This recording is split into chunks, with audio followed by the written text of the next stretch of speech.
Vamos entonces a hablar de esto, de la hiperlipidemia, la aterosclerosis, la vasculitis, enfermedad arterial de extremidades, aneurisma y aneurisma disecante de aorta.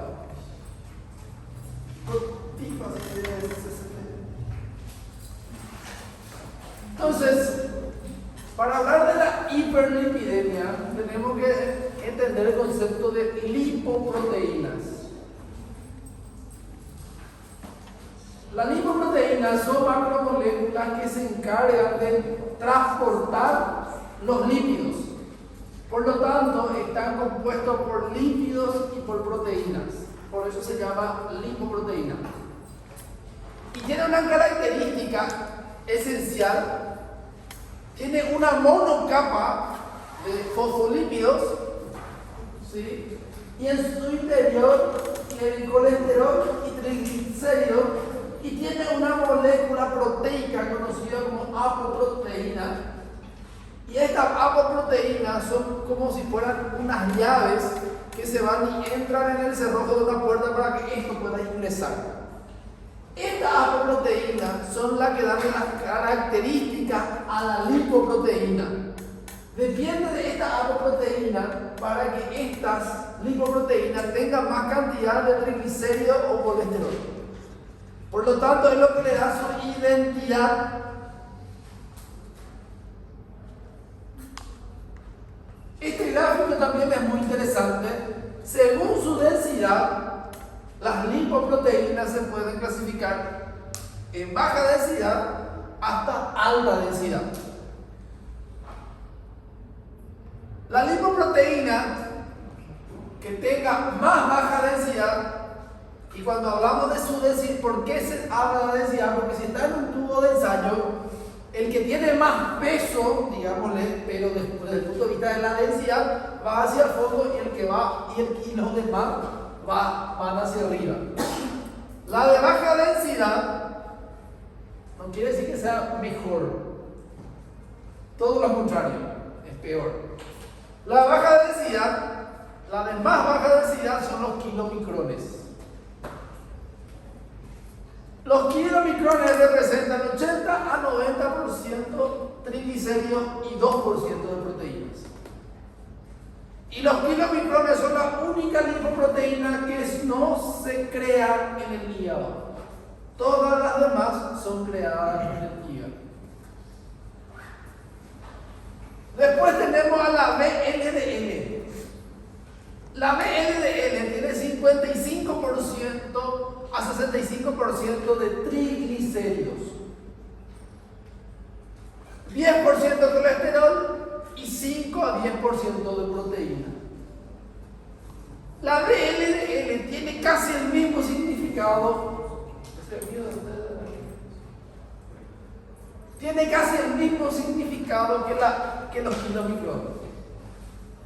Pero los kilomicrones representan triglicéridos exógenos. ¿Qué quiere decir triglicéridos exógenos? Que uno adquiere en la dieta. Y la VLDL son triglicéridos endógenos. ¿Qué quiere decir? Se sintetiza en el hígado y sale a la circulación. Eso es muy importante porque cuando uno mide los triglicéridos de un paciente, teniendo en cuenta los kilomicrones, si nosotros tenemos mucho VLDL, quiere decir que está habiendo un problema en el metabolismo interno del organismo y no por aporte. ¿Qué quiere decir? Que a una persona que tiene VLDL alto, solo restringiendo alimentación no va a disminuir. Tal vez disminuya, pero se tiene que hacer más cosas para mejorar ese factor de riesgo de aumentar los triglicéridos. Después tenemos al LDL. Como podemos ver, solo tiene 10% de triglicéridos y el 50% tiene colesterol. Y un 25% de proteína. Como se va viendo, va disminuyendo, va aumentando el porcentaje de proteína, va disminuyendo la cantidad de lípidos y va subiendo de densidad. La LDL, a diferencia de la VLDL y la kilomicron, que se habla preferentemente de triglicéridos, esto se habla de colesterol. Y este es un colesterol endógeno malo. Si yo tengo LDL alto y LDL alto, nosotros tenemos colesteroles 10 a 50% y esos son colesteroles malos. Cuando hablamos de malo y le señalamos a alguien que es malo, quiere decir que alguien para nosotros es bueno. ¿Quién dentro de esto es colesterol bueno? La HDL. La HDL tiene 5% de triglicéridos, 20% de colesterol y 50% de proteína. La HDL, ¿por qué se dice que es una lipoproteína buena? Si es lipoproteína, es colesterol y es triglicéridos también, por su componente proteico. Entonces, ¿qué es lo que hace? Es lo que tenemos que saber. La HDL es sintetizada en el hígado igual que la VLDL y la LDL, pero su función es distinta. Esto es liberar líquidos al torrente sanguíneo. La HDL es como un basurero que va pasando y agarra la basura. Y agarra y lleva y limpia todas las arterias. Sin embargo, son las que dejan la basura ahí, ensucian. Entonces es como un barrendero, limpia la arteria, por eso que es bueno. Y le lleva otra vez los lípidos al hígado. ¿Sí? Ok.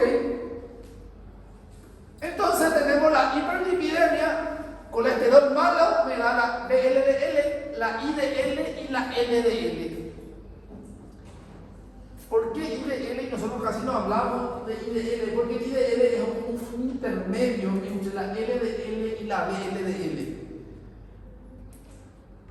Prácticamente esto va perdiendo sus triglicéridos y se van convirtiendo en LDL. Por eso casi no se dosa, porque es tipo una interfase entre uno y el otro que se va convirtiendo.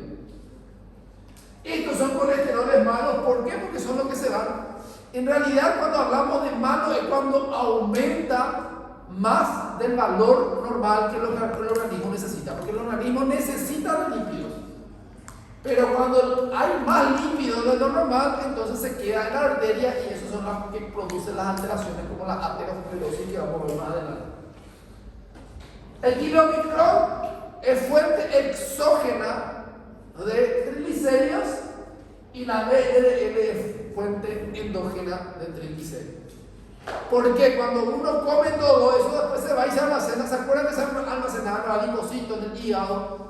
Y si uno lo está consumiendo y necesita, ¿de dónde quitar? Y el organismo produce VLDL para dar esos lípidos necesarios cuando se necesitan, para la redundancia. Y la HDL es el colesterol bueno, el que limpia todas las arterias.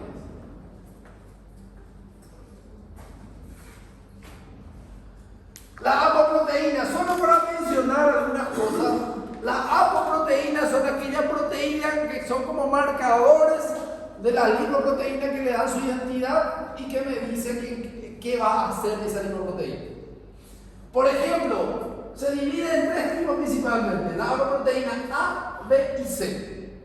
Solo voy a hablar de algunos que son un poquito, que la literatura que usted entiende le da un poquito más de relevancia, pero el concepto es lo que yo quiero que usted entienda. Por ejemplo, si una lipoproteína tiene una apoproteína A1 y A2, eso va a tener función de ser un HDL.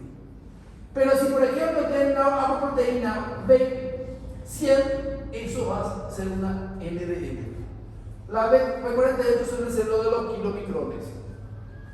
Y así sucesivamente. Prácticamente, ¿para qué le puse eso? Estos gráficos solo para que puedan entender de que las apoproteínas son unos marcadores de la lipoproteína que es la que le va a dar la función. Este otro gráfico también le va a ayudar a usted para poder comprender cómo se va sintetizando las lipoproteínas. Uno ingiere del alimento los lípidos y el colesterol.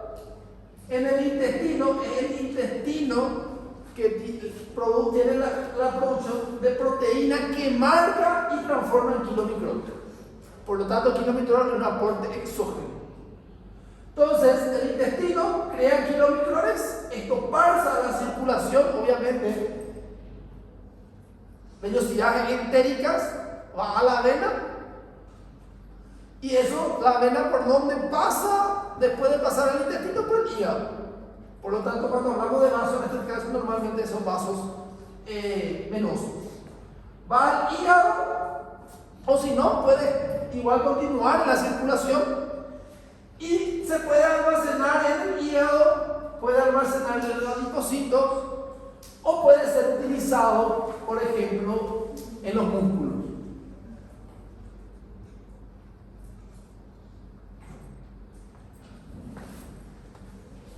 Los que son almacenados en el hígado, en algún momento el hígado sintetiza VLDL para liberar triglicéridos. VLDL tiene más cantidad de triglicéridos. Y si se necesita colesterol, que es lo que hace el organismo, crea LDL. Y el LDL es el responsable de liberar colesterol. Esta LDL, cuando se utiliza todo o si sobra, tiene varias vías. Puede irse directamente al hígado e ingresar mediante el receptor de la LDL. ¿Qué quiere decir? Esta LDL para entrar en el hígado tiene que tener un receptor. Entonces ahí podemos ver que si hay alteración del receptor no va a poder ser introducido otra vez dentro del hígado de forma de almacenamiento. Tiene por otra de las vías de los receptores y otro mediante la vía de la destrucción macrofágica. Entonces los macrófagos les pueden destruir o de otra forma entra al hígado mediante los receptores. Esas son las dos formas de que desaparezca del organismo la LDL, que dijimos que era colesterol malo. Y ahí se acuerdan que en el endotelio, cuando hay placa de ateroma por una lesión endotelial, si cualquier cosa vamos a volver a ver, cuando hay lípidos y hay macrófagos, se juntan y esas son las responsables de producir todo el proceso inflamatorio del ateroma. Eso lo vamos a ir viendo más adelante. ¿Cómo el organismo puede agarrar todos los lípidos sobrantes? Entonces el macrófago destruye o si no, si sobra la circulación, crea HDL y la HDL agarra los colesterol y lo lleva otra vez al hígado para el almacenamiento. ¿Preguntas? Okay.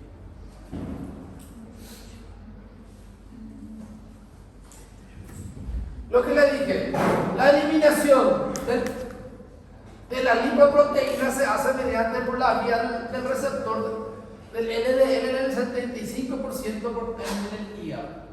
Lo demás, por los mastocitos, macrófagos, células fernosas o forman parte de la aterosclerosis. De ahí la importancia de que los niveles de colesterol no sean mayor de lo deseado. Y ahí que ustedes ven en los laboratorios cuáles son los valores que uno puede tener y mayor de eso ya es malo. Porque cuando sobra se transforman en placas de ateroma.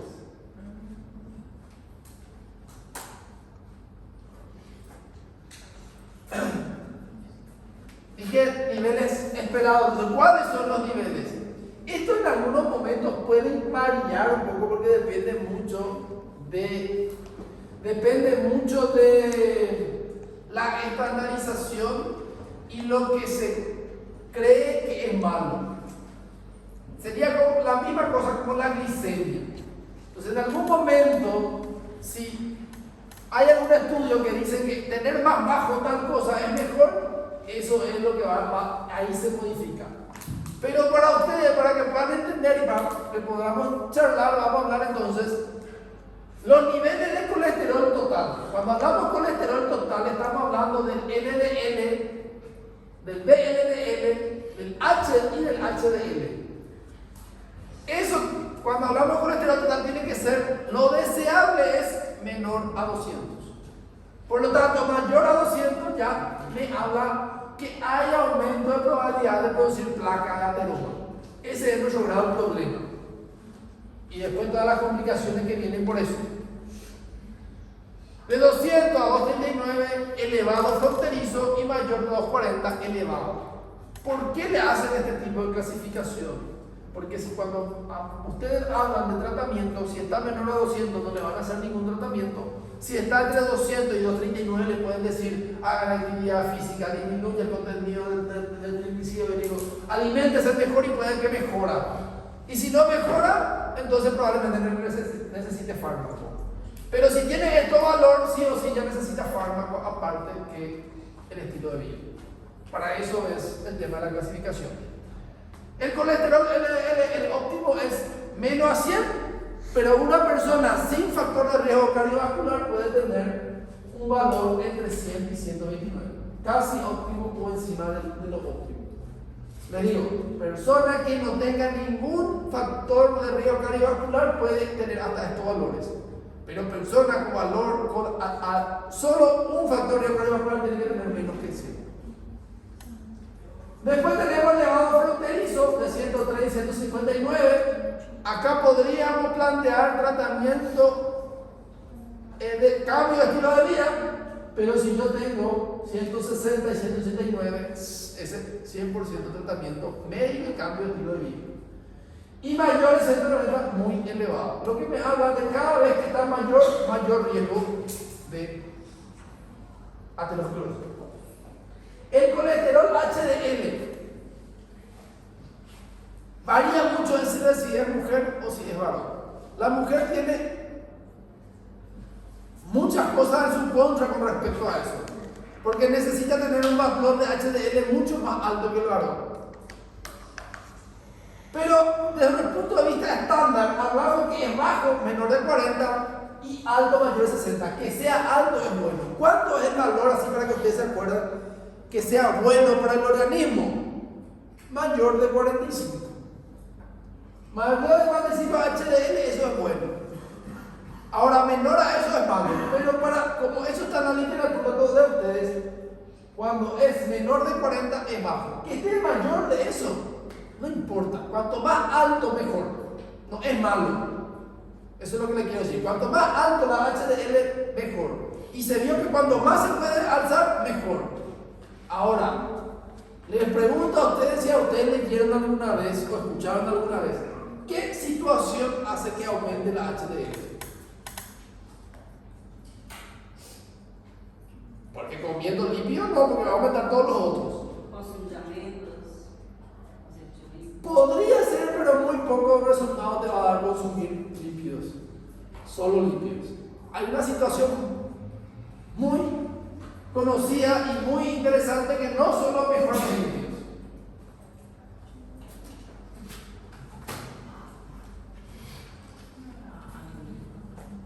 No tiene nada que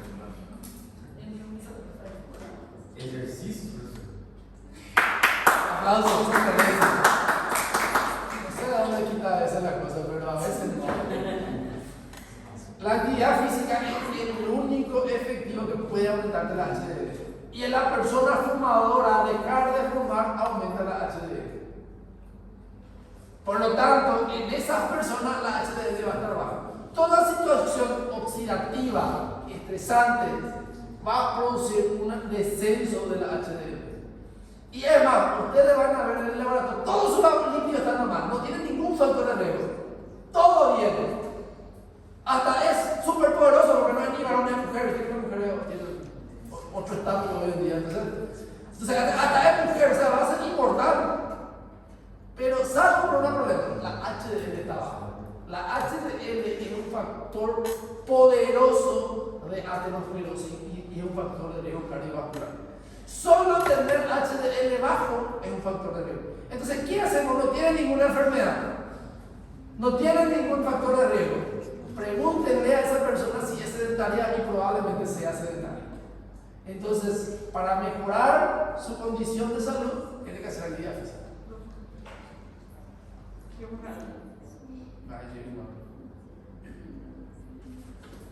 Lo que dijiste ahí nomás, justamente esos vídeos estaban confundiendo.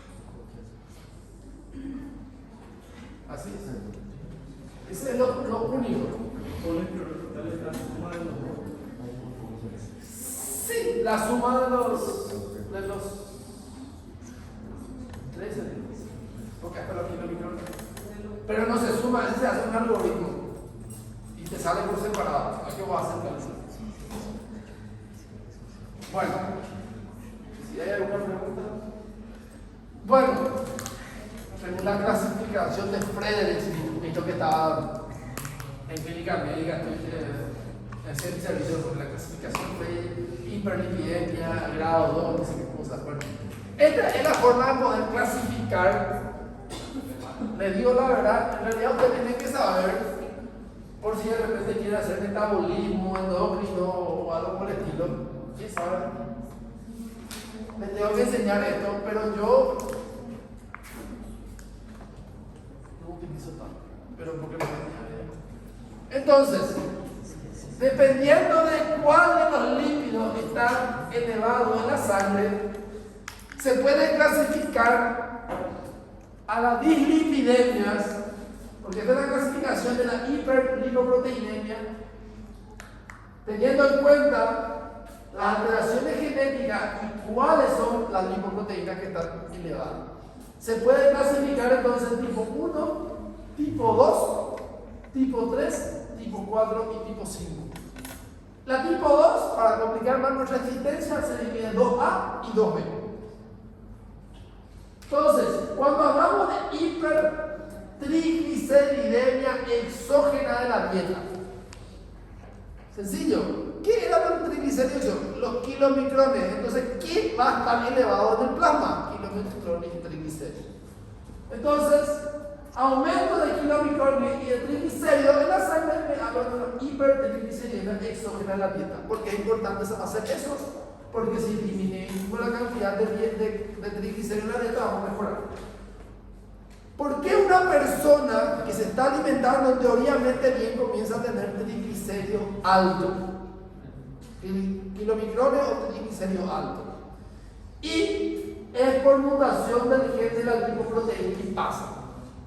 Entonces, hay personas que por más que se alimenten igual que otras que no tienen aumento de triglicéridos, ella tiene aumento de triglicéridos. ¿Por qué? Porque tiene mutación del gen de la lipoproteína pasa. Entonces, esas personas tienen hipertrigliceridemia exógena de la dieta. Ahora, después tenemos una que se llama hipercolesterolemia familiar. Ahí que hay el problema, colesterolemia. Si hablamos de colesterol, el representante del organismo es la LDL. Entonces hay aumento de la LDL. ¿Cuál es la alteración genética? Mutación del gen del receptor de la LDL o el gen de la apoproteína B.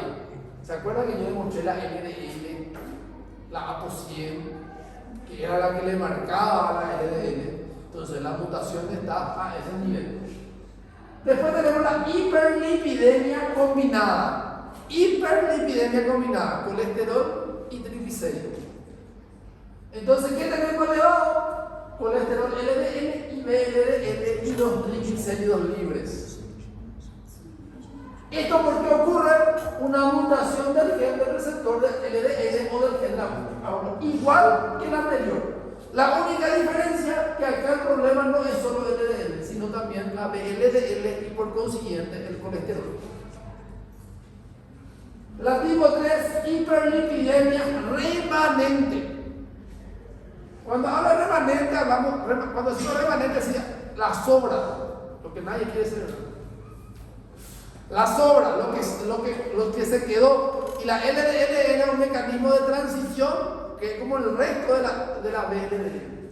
Entonces, ¿qué es lo que tenemos? Aumento de remanente de kilomicrones, los triglicéridos unidos a IDL y el colesterol. Resto de kilomicron, triglicéridos, colesterol y IDL. Por eso se llama hipertrigliceridemia remanente. Y ahí la mutación es del gen de la apolipoproteína. que es la apolipoproteína E es la que está relacionada con los kilomicrones también. Cuarto y penúltimo, hipertrigliceridemia endógena. ¿Cuáles son las lipoproteínas que lleva los triglicéridos endógenos? La VLDL, la IDL y la LDL. Entonces, ¿cuál es su representante? Aumento de la VLDL y triglicéridos. Y este no se conoce cuál es el gen que está alterado. Entonces, hipertrigliceridemia endógena, su representante es la VLDL. Y después tenemos la hipertrigliceridemia mixta. Cuando hablamos de hipertrigliceridemia mixta, ahí usamos el endógeno y el exógeno, kilomicrones y VLDL. Por lo tanto, los triglicéridos también van a estar.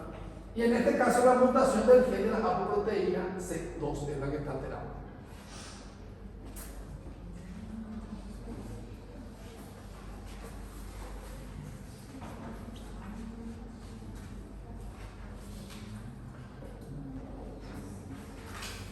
Entonces, la hipercolesterolemia tiene tres factores. Cuando una persona viene por aumento de los colesteroles, tengo que pensar en tres situaciones como causa. El problema es una malnutrición, es un problema genético o tiene alguna enfermedad metabólica que predispone a la hipercolesterolemia. ¿Cuál es la enfermedad metabólica que puede producir? Uno nomás, hay muchos. ¿Cuál es una enfermedad metabólica que puede producir hipercolesterolemia?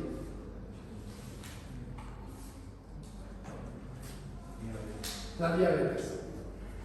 La diabetes es una situación muy particular. A veces solo hay disminución de la HDL. O a veces no, y hay una VLDL. Así dice la literatura. Busquen nomás.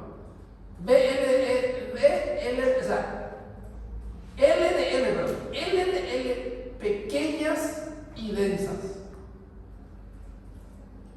Son LDL que son oxidados por el sistema metabólico y por más que tengan el valor normal, son LDL que tienen capacidad extremada de producir aterosclerosis.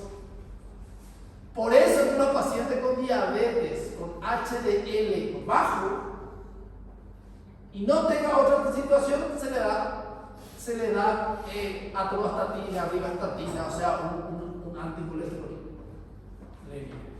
Por esa situación.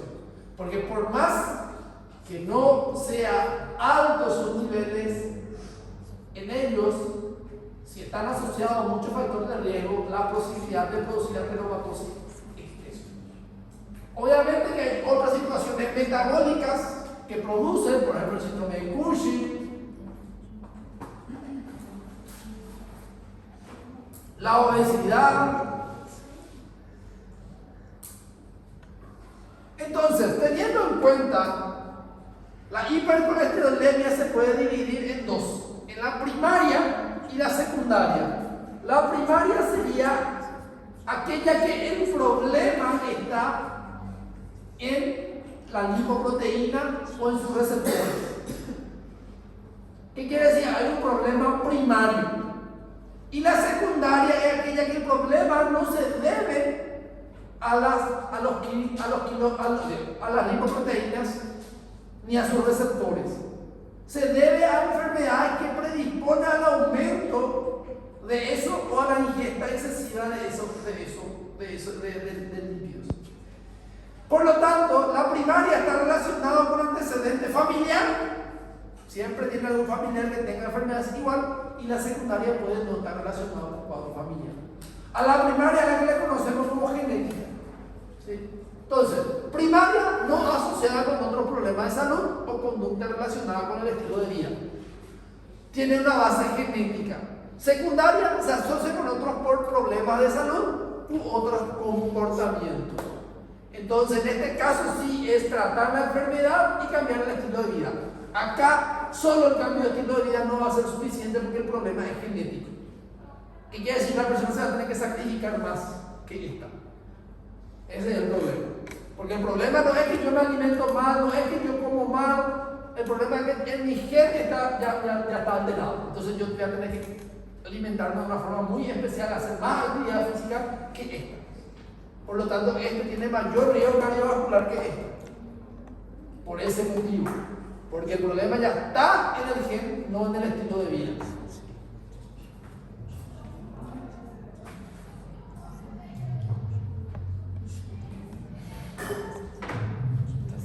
Bueno, ahí terminamos lo que es dislipidemia.